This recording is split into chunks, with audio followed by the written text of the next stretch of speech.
Thanks for tuning in to the Drive On podcast, where we talk about issues affecting veterans after they get out of the military. Before we get started, I'd like to ask a favor. If you haven't done so already, please rate and review the show on Apple Podcasts. If you've already done that, thank you. These ratings help the show get discovered so it can reach a wider audience. And while you're there, click the subscribe button so that you get notified of new episodes as soon as they come out. If you don't use Apple Podcasts, you can visit driveonpodcast.com/subscribe to find other ways of subscribing, including our email list. I'm your host, Scott DeLuzio, and now, let's get on with the show. Hey everyone, today my guest is Jeff Daly. Jeff is a Marine Corps veteran and also a co-host of the Tango Alpha Lima podcast, which explores current events, interesting trends, and quirky stories of interest to the veteran community. Tango Alpha Lima is produced by the American Legion and gives a veteran's view on current events, particularly as it relates to the military and veteran community. So, Jeff, thanks for joining me today. Why don't you tell everyone a little bit about yourself and your background? All right. Well, you said my name and that I was a Marine. Just a little context, I grew up in Kalamazoo, Michigan, that big metropolis in the Midwest, and moved. That was then went to the Marine Corps, came back to Kalamazoo because I couldn't get enough, went to college there, and a brief stop in Chicago to do the Second City Conservatory, and then moved to Los Angeles to pursue fame and fortune, and that pursuit is still happening, unfortunately. Well, you're on this podcast, so you've made it. Kalamazoo is one of those cities that, like, when I was growing up, I grew up in Connecticut. I wasn't very familiar with Michigan or really much of the other rest of the country. I know Kalamazoo, to me, when I was growing up, it was just a made-up name for just some place that someone went to. It never was an actual place to me. But then I over the years, I've started to meet people who have been to Kalamazoo. I've seen it on a map. Things have happened in Kalamazoo, and I'm like, this is actually a place. This is amazing to me. So, anyways, that was just my little side note into where you're from. I've met people who thought that Kalamazoo was a place that their parents threatened to send them if they were bad. Yeah, that's pretty much what it was. You don't behave, you're going to Kalamazoo. You're either going to military school or you're going to Kalamazoo. And so I've always been afraid of Kalamazoo and the people who come from it. And, I'm shaking over here, just talking to you. So, so anyway, so you talked about after you got out of the military, you went to college, based on your bio on the Tango Alpha Lima podcast, I got to learn a little bit about you. I know that you like long walks on the beach, but that's not what we're talking about today. We're talking about you and your background and kind of what it is that you do here. But so you went to school, you studied economics and political science, back in Michigan. Then after college, you got into acting. You said the Second Conservatory, is that what it was? Second City in Chicago. Okay, Second City. Yeah. Sorry. Yeah. Second City in Chicago. So what pushed you in that direction to go from? I know there's politicians who have acting backgrounds, but you have a political science degree, and now you're getting into acting. So what pushed you in that direction? It's interesting because I did acting all along. I remember I was in a summer stock thing before going to boot camp, and they actually called me early, and I had to miss a last performance of that summer stock. And I remember it was very traumatic, and it was one of the first time I'd uttered the phrase, "I think I've made a huge mistake." So I've always been kind of doing the acting thing. And then when I got out, even in college, I did shows in college because my mother didn't think it would have been a wise use of funds, hers or mine, to get a degree in acting. It's like, if you can do it, you can just kind of do it. Right. So, but I took classes and all that, but I did not major in it. Like you said, I majored in economics and political science, and then moved to Chicago for going law school and angering my mother to this day to make that pursuit, and then came on out to Los Angeles. So I think the military and entertainment have a lot of things in common. There's this whole team work mission kind of thing that's happening. They use things like, you shoot film, and, Right. and trust me, hurry up and wait. Oh my God. I am so well trained for that. People would be annoyed. Like, oh my Right. gosh, we've been sitting here for 20 minutes. I'm like, 20 minutes? That's it. That's it? I'm not even close to annoyed yet. So I think that, and there's just a lot of people in that. I'm even involved in a group called Veterans in Military and Entertainment here, VME. And there's a lot of us, and it seems to be a great fit. Yeah. No, it sounds like a great fit, and it's something that you're clearly passionate about, something that you've done before, and I definitely know that feeling of that "what have I done" feeling. When you step off the bus at boot camp and you have all the drill sergeants screaming down your throat, and they're yelling at you, and they're telling you to move faster and do this and do that, and you start thinking to yourself, what in the heck did I just do? What did I sign up for? But that's, my experience with that was literally the first sentence that a drill instructor said to us as a group off the bus. And the Marine Corps has these yellow footprints that you have to go stand on. He told us to get off his bus, mind you. This enlisted Marine owns everything. He said, get off my bus and stand on my yellow footprints because you're too stupid to know how to stand properly. And I was like, oh no, I don't know.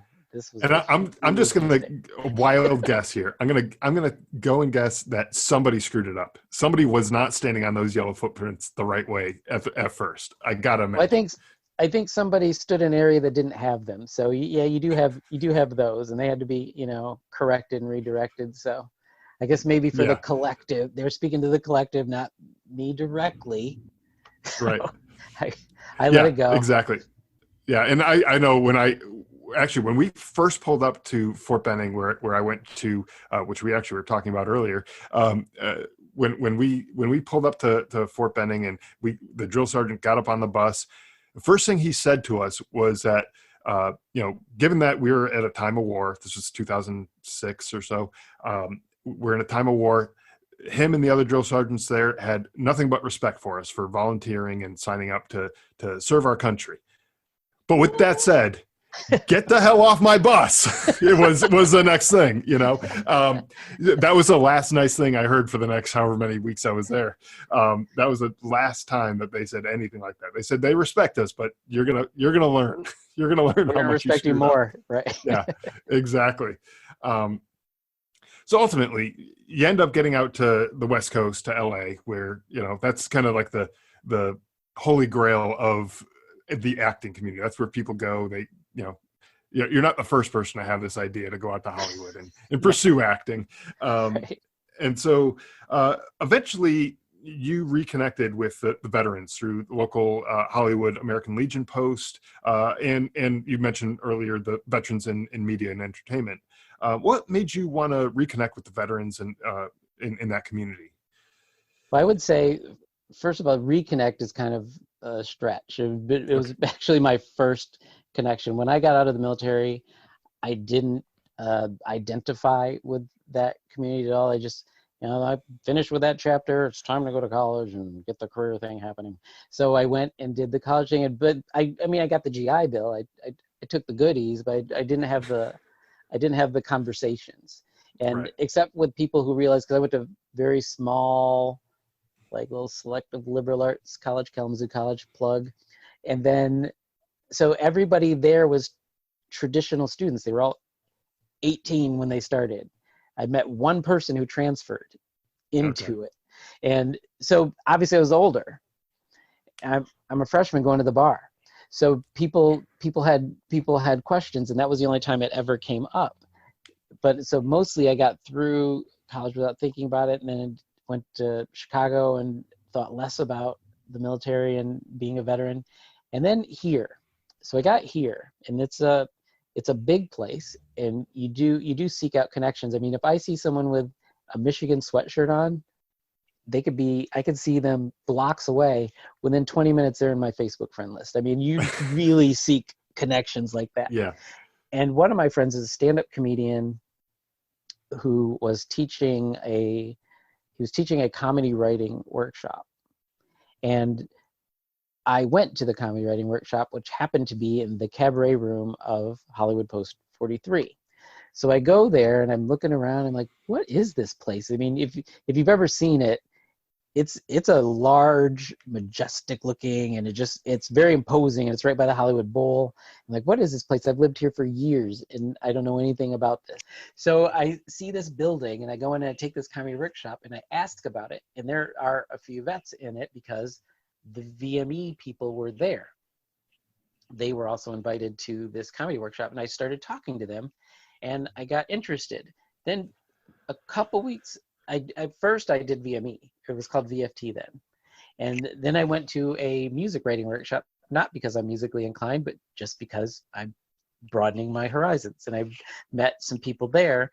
My good friend, Michelle, and now good friend, I didn't know her at the time. And I told her, she was wearing her cap. And I said, oh, you're Hollywood Post 43. I visited there. I was thinking about joining. She goes, oh no, you are joining. So then I joined, and I've had a long career of 2.5 years of being a Legionnaire now. I'm salty and I know everything. Just ask me. That's a dangerous combination there. And so in the American Legion now, how is it that how are you involved with the American Legion outside of the podcasts? Outside the podcast, I'm so involved. It's crazy to think that I did nothing up until October 23rd, 2017. It's crazy. I'm a vice commander of my post, vice commander of the district. I'm on the media communications. I'm a tech advisor in the media communications team for the Department of California. I've been to 2 state conventions, 1 national convention. Can't go to this year's because we're not having one. And it's because of that. Yeah. It's been canceled. COVID, which is interesting to me. I'm just going to tangent 1 second. It's, if you think about the fact that this is a very monumental year, because the American Legion started the year after the Spanish flu was eradicated, and This is the first time that we're not having a national convention, and it's because of another pandemic. I mean, here we are. And this is isn't this 100 years for the American Legion? It was 101. 101 now. Okay. 101, which is a nice freeway here in Hollywood, the 101. So this is the 101 year here. So yeah, so I have gotten so involved. It's funny, from having no friends in an organization like this to now I believe the majority of my friends in California are Legion family, whether Sons Auxiliary Riders or straight up vets. Vets. So yeah, it's changed. It's changed my life in like all the way. Yeah, and for people who are, kind of feeling like they're missing out on that camaraderie, the back and forth that you have with the people that you serve with, even just the jokes and the things like that. That's one way that you can go and get back into the swing of things and pick up almost where you left off, is to join either American Legion. There's other organizations as well that you can join, and you can pick up almost where you left off, in terms of the connections that you have, and meet new people, make new friends, and things like that. So I think that's really great. It is awesome that, because the American Legion has so many programs, and you can get involved in so many ways. But like you said, that camaraderie and that picking on all of you other inferior branches it takes me back, and I feel a strong kinship and little brother for all of you. I really do. Yeah, and when we want to give it back to you, we'll just make a nice sign in crayons, and that way you can read it. Or eat it. or eat it. You might eat it too. I mean, because we're really looking out for the environment here. I mean, crayons are delicious. I don't know why. I don't understand. I don't even consider that an insult. That is delicious. What's your favorite color? It's flavor, mind you. Flavor. It's Sorry. flavor. Yes. It's, Sorry. I like. That's army speak there. Sorry.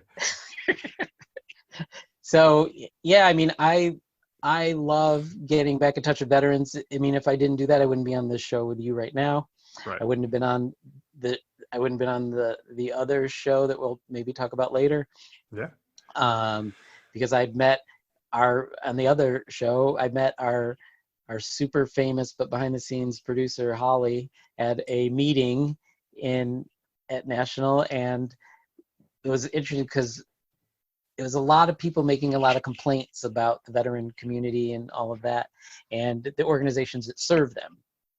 And I listened for a really long time, and I didn't say anything, which people will tell you now, like, that's really weird for me to not speak or say anything. So, but then I got up because I was a little annoyed. I said, with all the complaining, I just want to challenge everybody to go home and do something. I don't even care what it is.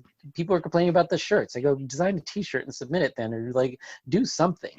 So I went home and decided that I was going to start a podcast. I did start one. I've only done a few episodes of mine because I jumped into the Tango Alpha Lima podcast, and I'm still trying to figure out. I want to minimize the Venn diagram so there's not too much crossover there. And when I figure that out, I will probably jump back into doing my own, because that's what I said that I would do.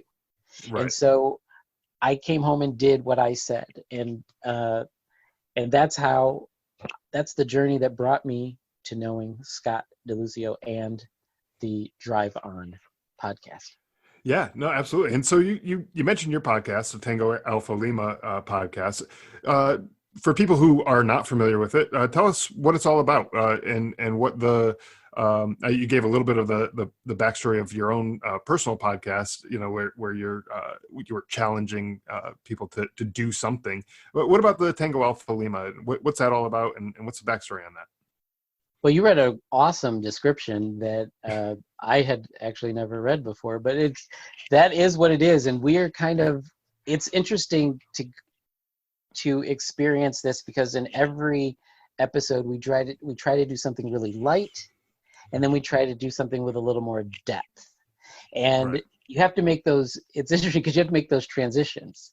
So if we're talking about something silly, I don't know what could be silly, like they're going to serve something on some, I can't even think of silly right now. My improvising community is shaming me right now. But if we talked about something super silly, and then we have to talk about something else, like maybe like some deaths that happened in a field of battle, and you have to make those transitions, but we also have to keep it light, which sometimes falls on me after we do something of some depth. I will say something ridiculous, and then we can kind of move on. But I always have to be aware.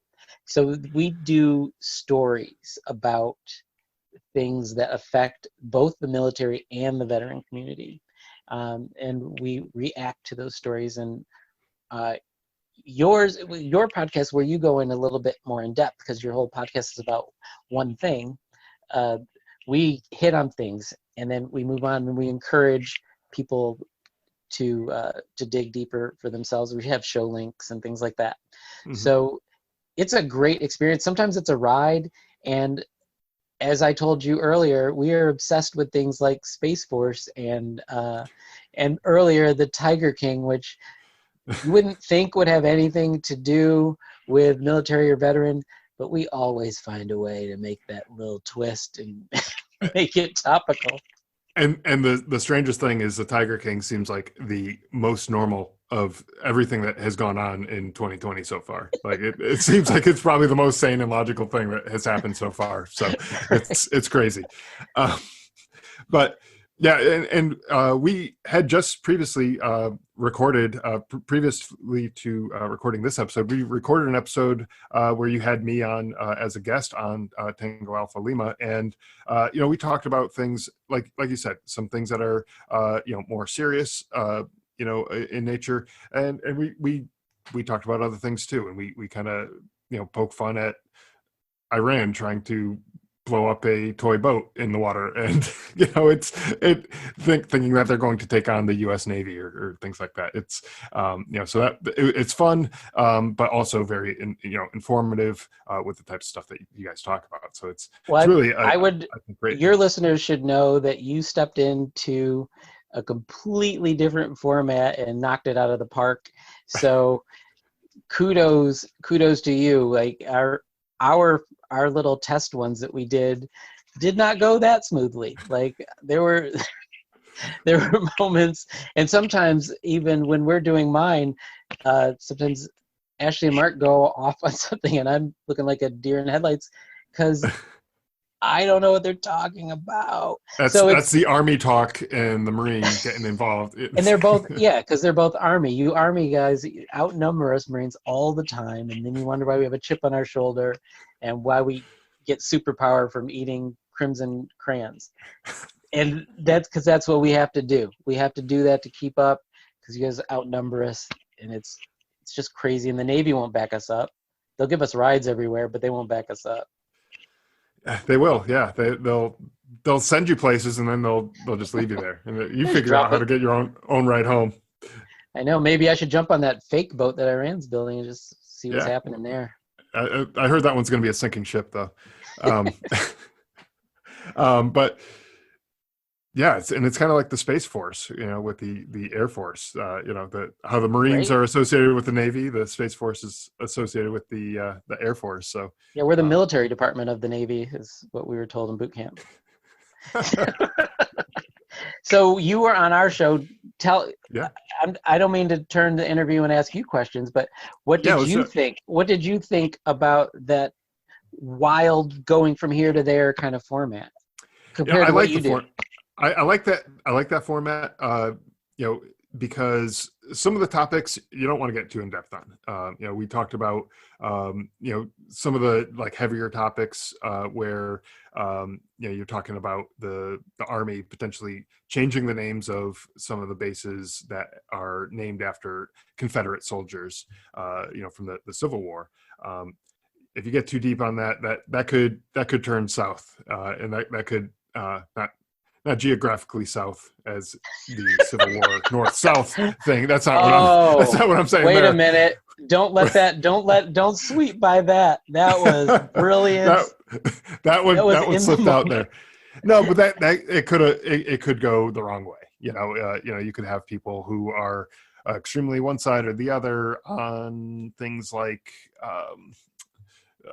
whatever the political issue of the day is that you might be talking about, and that's going to potentially alienate some people, who might be totally for, totally against something, and whatever the topic is, doesn't necessarily have to be about Army bases changing their names. It could be any number of things. You talk about a lot of issues that are going on in the news, and I don't think that would do anyone any good. You don't want to push away potential listeners who might be able to benefit from some of the stuff that you're talking about. And that's what I like to do with this podcast too. I try to keep politics out of it. I'm here for veterans, period. I'm not here for Republican veterans. I'm not here for Democrat veterans. I'm not here for independent veterans. I'm here for veterans, period. End of story. I don't care what your political affiliations are. I don't care about any of that stuff. If you served and you raised your hand and volunteered, and you're going through some stuff, I want this to be a resource for you. And I want this to be a way that you can get that information, no matter who you voted for, no matter what your political beliefs are, no matter what, period. So that's how I see. That's how I see this podcast, and that's how I saw your podcast too. Yeah, I try to stay mostly journalistic with presenting the situation. Obviously I'm me, so I always have 7-8% bias kind of, pushed in there Sure. just to, it's more of a nudging guidance than trying to bludgeon a point of view. Right. So and I try to present, what I try to do is present um, kind of the different spheres of thought around an issue, even the ones that I don't agree with, because if you think you know an issue and you can't talk about the other side of an issue, you don't really know the issue. My goal in any discussion is to know it so well that I can argue your point better than you can. Yeah. And only then do I think that I really know an issue. So Yeah. that's the Exactly. approach I take to these things. Yeah. And When I'm not when I'm not being silly. yeah, exactly. Yeah. And I totally agree with that point of view too. When I was in college, I took a law class, and we had to uh, take an issue that was controversial, and we had to argue uh, argue one side or the other of that issue. And so it was just kind of like the issues in a hat. You picked them out, and then the professor told you what side of the issue you had to argue. And the one that I had was flag burning, and I had to argue the pro flag burning point of view, and it was difficult. It was not an easy thing for me to do because, generally speaking, I don't agree with people burning the flag. I've brought up to respect the flag and things like that. But it opened up my eyes to another point of view, that there are people out there who have, their points of view, and why they feel that this is an appropriate form of protest and things like that. And it was something that I was closed off to prior to that exercise, as painful as it was to go through, but it did help me understand that, my point of view is not the only point of view that's out there, and that you can start to see other people's sides. And I think that might be something that we need more of in society, in And our society anyways. oh, like 100%, because this is straight out of high school debate. They give you a topic, and you're either pro or con on it, and you have to do that. And I think above just yourself, above the self evolution of thought that you have, I think it also helps to humanize people who you don't necessarily agree with. Yeah. And in this niche society that we have right now, it's the way I think or the enemy. That's just how it is. And it Yeah. could be the color of roses to give somebody on an anniversary. And if you say red and they think white, they think something is deficient in you because your perspective is different. And if you have to Right. take the time and intellectualize another Exactly. person's perspective, you can see that, oh, I guess if you have certain influences, certain types of data and information in your life, I can 100% understand how you came to be at the perspective that you're at. And it doesn't mean that there's something necessarily wrong with you. Right. And I had to learn that because I used to go full Marine on people. If like, and I'm Knife talking hand and value. everything. Yeah, I'm doing it down here. They can't see it. I'm doing the knife hand to the screen, and it's and the volume. The volume. I just find the volume. Civilians can't take that volume, or Yeah. leaning into their face like they just can't take that. So Exactly. I had to humanize them a little bit, and so that we can have real discussions like we two super intelligent people are having right now. I want other people to be able to come up to our level. So yeah, I'm talking to you. He's looking behind him. He's doing that thing that I I, do sometimes. I dread that humility, that faux humility thing, because I find yeah, humility when you're he awesome is said just two arrogant. intelligent people, and I started looking behind me. Oh, you So know who you yeah, are. it's true though. I think there's so much. No matter what the issue is, pick any hot topic issue. There's so much us versus them mentality, and you know, if until you understand where the other person's coming from, you're really missing out on a big piece of the puzzle. And the other person's point of view might actually be right in that circumstance for that person.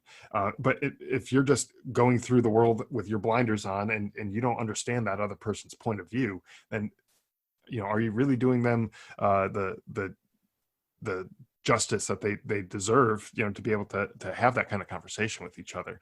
And is that another benefit of being around veterans? Because I will yell and cuss out a veteran and still buy him a beer when we're done. I think so. Yeah.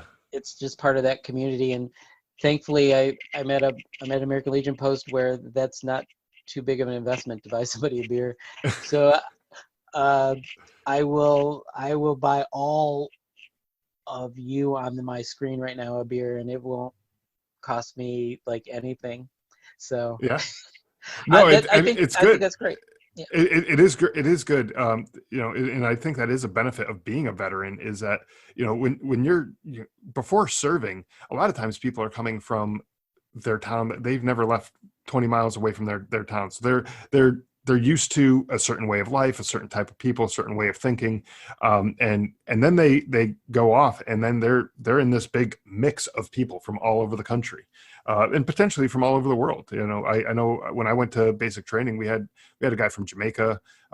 He wasn't even, I don't even think he was fully a citizen yet at this point. He was just going through basic training, and that was his goal. Ultimate goal was to become a U.S. citizen. But then you had the opposite end of the spectrum, where you had people from small town USA, and they never left that small town until they got to basic training, and now they're all of a sudden sitting there sharing a bunk with a guy from Jamaica, and it's just a completely different world. But you learn quickly to appreciate each other's differences and know that you're all fighting on the same team, and I think that's something that we miss a lot.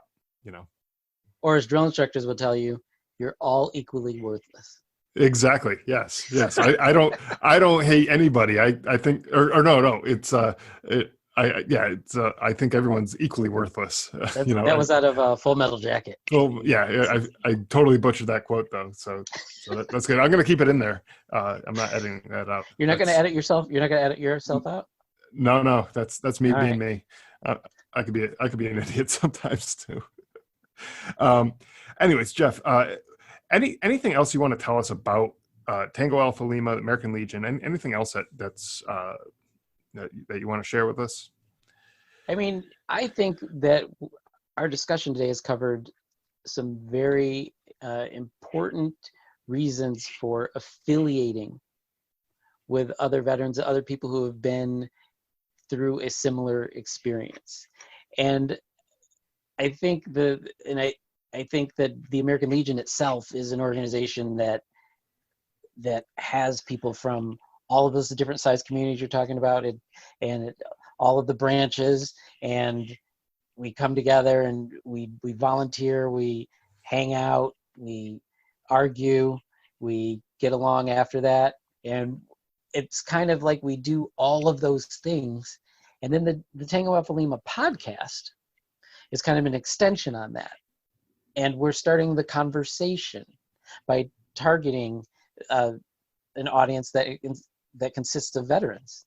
And when you start having a conversation like that, and you have it in a way that's not overly confrontational, but you still get the issues out, then people can have those conversations, hopefully amongst themselves, in a productive way. And I think that's part of the reason why I'm like really excited and stoked about your podcast and our podcast, is because I think both of them approach issues in a way that encourages discourse. If you're not encouraging discourse and all you're doing is pontificating, then I think you're just adding to the current divisiveness that we have right now. But I think that you're doing it. I think we're doing it. My other two co-hosts are doing it better than me because I like to get in little digs all the time. But it's but I think the projects are encouraging discourse, and I always support that. So I actually thank you for doing what you're doing, especially focusing on resources for benefits, because we don't we can't do that every week, although well, Ashley wants us to, because she does resources and benefits and things like that for people, and it's great. And I'm putting you on my subscribe podcast list for sure, and will encourage others to do that. Absolutely. Thank you. I appreciate that. And I've been subscribed to Tango Alpha Lima for a little bit now, and we'll definitely looking forward to hearing all of the great episodes that you have coming out, especially the one with me on it,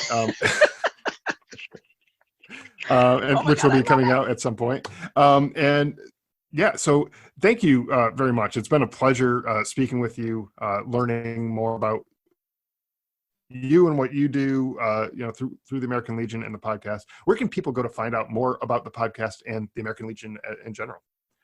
Well, you can go to legion.org/Tango Alpha Lima, and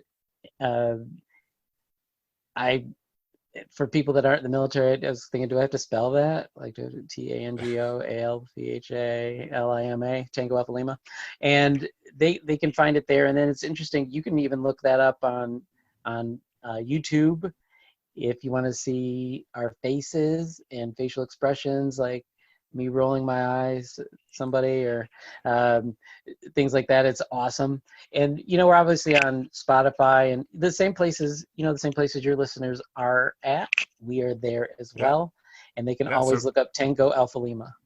So do that. Go look up Tango Alpha Lima on the podcast player of your choice, wherever you're listening to this podcast right now. Go to the search button and look up Tango Alpha Lima, subscribe, leave a review, rating, all that good stuff. That'll help them out a bunch. Jeff, again, thank you for joining us. Really been a pleasure. Thank you, sir.